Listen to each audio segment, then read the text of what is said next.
Taste the Daily. Chennai Saidapet பகுதியில் சிறுமியை வன்கொடுமை செய்து கர்ப்பமாக்கிய நபரை பிடிக்க முடியாமல் விடிய அரசின் ஏவல் துறை திணறி வருகிறது.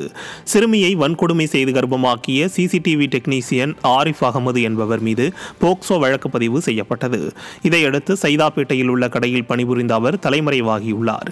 தமிழகத்தில் அப்பாவி சிறுமிகள் பாலியல் அத்துமீறல்களால் கதறும் நிலையில் அப்பா என தம்பட்டம் அடித்துக் கொள்ளும் ஸ்டாலின் அரசின் ஏவல் துறை ஆழ்ந்த தியானத்தில் இருப்பதால் பாலியல் குற்றவாளிகள் எளிதில் தப்பித்து விடுவதாக குற்றம் சாட்டப்படுகிறது.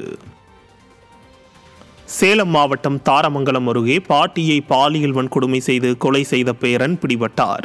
சின்னப்பிள்ளையூர் பகுதியைச் சேர்ந்த 74 வயதான மூதாட்டியிடம் அவரது மகள் வழி பேரனான பிரகாஷ் என்பவர் கடந்த 20ஆம் தேதி 2000 ரூபாய் கேட்டுள்ளார்.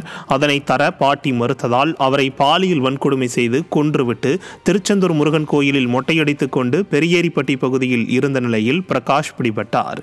தமிழகத்தில் நாளுக்கு நாள் அதிகரித்து வரும் பாலியல் வன்கொடுமைகளை கண்டுகொள்ளாத விடியா திமுக அரசுக்கு வரும் தேர்தலில் தக்க பாடம் புகட்டப்படும் என மக்கள் ஆவேசத்துடன் தெரிவித்தனர்.